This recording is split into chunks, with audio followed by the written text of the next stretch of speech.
at the garage. So I give you again a tips how to fix the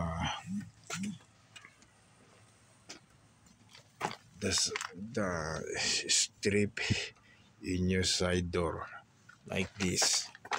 How to fit and tight without using glue or any sticky materials. Okay, so this is good. Okay, so we're going now at the other side. Okay, this one is good. So this is our issue problem. Okay. So instead we using a glue or any sticky materials, we do it some other technique as a permanent. We can remove it or replace it. It's up to you. But I have ideas.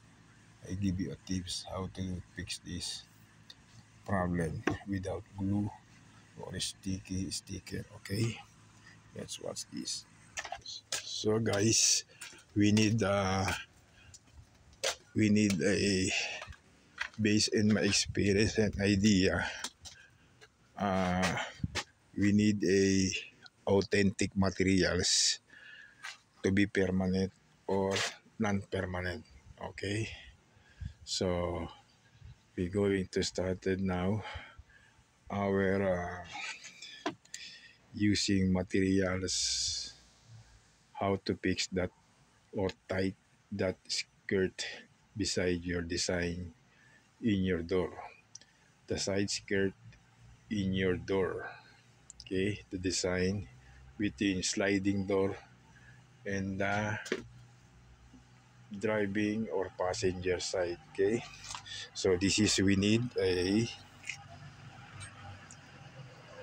number 6 bit drill, screw number 6. Okay, and number 6 bit plus the drill gun. Okay, and the drill. Okay, so going to finish now before dark. Okay, guys, so after drilling, okay, we try now the screw by number 6 bit and number 6 screw. Okay, number 6 screw.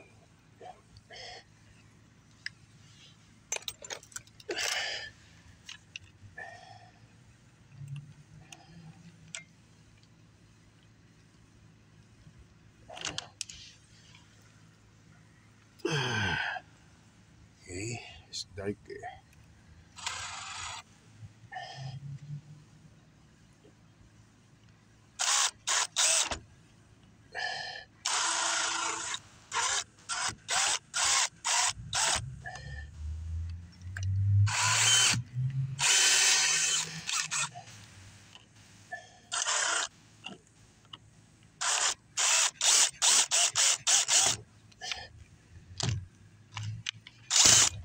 Uy.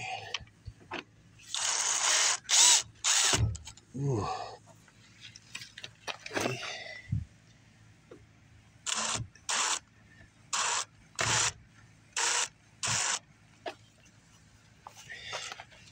That's it, guys. See, instead putting a glue or a sticky glue, see, now it's tight and fit.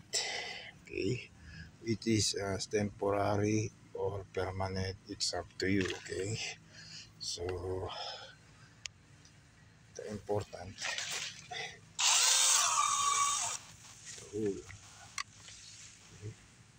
So we try to remove again.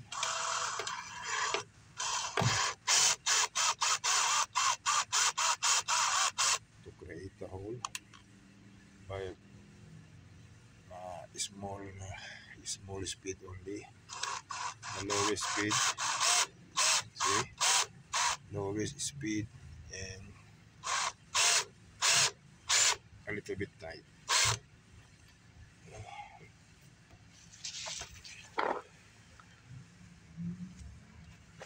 Easy, right? Press again to make sure there's a tight and the thread is working. Okay, you can lose it, you can tight it.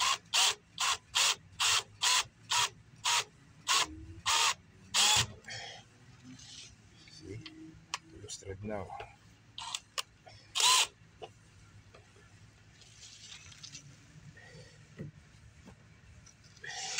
Again.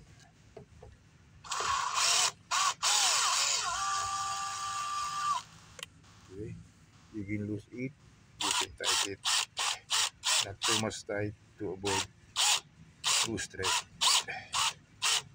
Important, it's a little bit tight, not loose.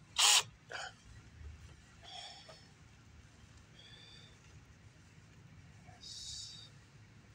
Okay. So